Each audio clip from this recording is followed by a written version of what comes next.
আচরণ এবং বহিঃশত্রুর আক্রমণ মোকাবেলা করতেছে, প্রতিনিয়ত যুদ্ধে লোক পাঠিয়ে দিয়েছে। তাহলে মক্কা জীবনে সাল্লাম স্বস্তি থাকতে পারেননি, মদিনায় ইসলামী রাষ্ট্র হওয়ার পরও তার স্বস্তি থাকতে দেওয়া হয়। এইটাই ইতিহাস।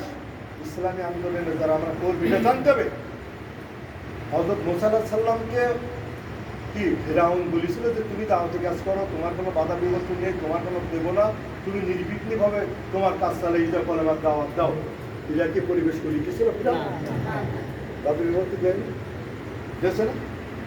এমন বাধা বিপত্তি জানিয়ে রাখেন, মুসা আলাইহিস সালাম দুনিয়াতে না আসুক, তার পারিষদবর্গের ভিতরে ওই যে জ্যোতিষীরা আছে বলে দিলে না যে আপনার রাজ্য এমন একজন ব্যক্তি বনি ইসরায়েলের ভিতরে জন্মগ্রহণ করতে চায়, সে আপনার রাষ্ট্র ক্ষমতা কেড়ে নেবে।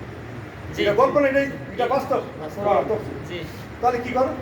ফিরাউন বলল যে বনি ইসরায়েলের যত পুত্র সন্তান জন্মগ্রহণ করবে তাকে হত্যা করবে না।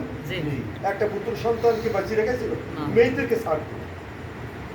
ফিরাউনের সিদ্ধান্ত বনি ইসরায়েলের ভিতরে কোনো পুত্র সন্তান জন্মগ্রহণ করলে তাকে হত্যা করা হবে। মুসার আগমনকে দুনিয়া আসতে দেবে না, আগমনকে ঠেকাবে। আল্লাহ সিদ্ধান্ত কি? মুসাকে পাঠাবে। আল্লাহ সিদ্ধান্ত কি? সেই মুসাকে পাঠালো। আর লালন পালন আল্লাহ কোথায় করলো? ফিরাউনের সিদ্ধান্ত মুসাকে দুনিয়া আসতে দেবে না, আল্লাহর সিদ্ধান্ত মুসাকে আমি দুনিয়া পাঠাবো, আর লালন পালন করাবো ওই ফিরাউনের পাঠাবো। সে আল্লাহ এখন আছে আছে না? নাউযুবিল্লাহ। আল্লাহ কি অক্ষম হয়ে গেছে? তাহলে আমরা মুমিনদের এত দুর্বল কেন? কোনো দুর্বলতা নেই মুমিনের জীবনে, হতাশা নেই। আমরা সব হারাইছি, আমাদের পাওনা আল্লাহর কাছে, তাই আমার মৃত্যুবৃত্ত ফাঁসির মাধ্যমে বাতিলের সাথে কি মাথা মাথা করেছে? করেছে তারা?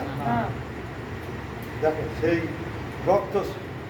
রক্তের পথ দিয়ে আমরা হাসছি, ফাঁসের দড়ি গলায় দিয়ে আমরা হাসছি। সেই জন্য এই যারা এই পথে যারা শহীদ হয়েছে তাদেরকে সামনে রেখে আমাদেরকে কাজ করতে হবে। কোনো ভয় আছে?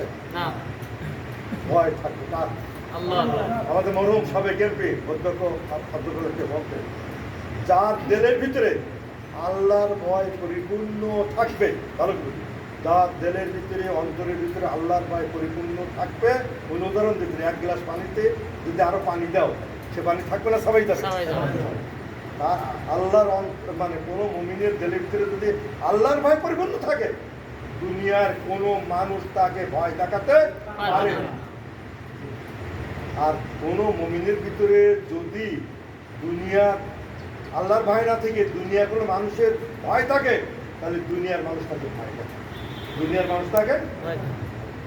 সেজন্য একটা সিদ্ধান্ত নিতে হবে, আমাদের অন্তরকে আল্লাহর ভয় পরিপূর্ণ করতে, আল্লাহর ভয়।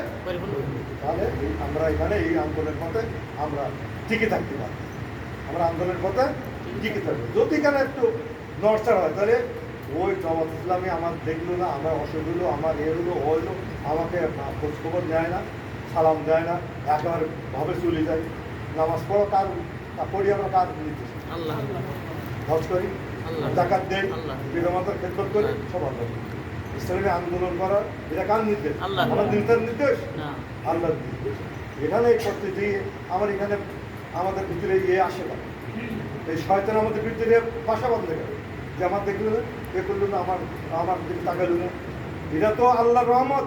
এটা শুনে রাখেন যে এটা এই যে মসজিদও তৈরি হয়েছে, ৫ ওয়াক্ত নামাজ এখানে জামাতের সঙ্গে পড়তে পারছি, তাই না? একটা পরিবেশ হয়েছে, সালাত জামাতের সঙ্গে আদায় করতে পারছি, এই মসজিদটা তৈরি করেছে, তাই তো?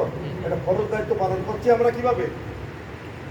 মসজিদে ফরজ দায়িত্ব পালন করছে, মসজিদ আসে মিলে বা জামাত আমরা ফরজ দায়িত্ব পালন করছি, তাই না?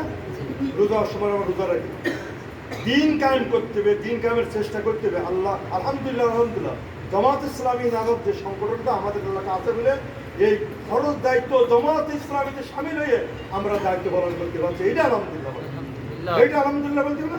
আমি জামাতের কোনো নেতৃবৃন্দ কাজ করতেছি, আমি একটা ফরজ দায়িত্ব পালন করতে হলে জামাত ইসলামী কাজ। যেরকম মসজিদে আমরা ঢুকি ফরজ দায়িত্ব পালন করার জন্য, সালাত আদায় করার জন্য, ঠিক কিনা? এই বুঝতে আসছে জামাতের অনেক কিছু বলে দিচ্ছি, নেতার অনেক কিছু বলে দিচ্ছি।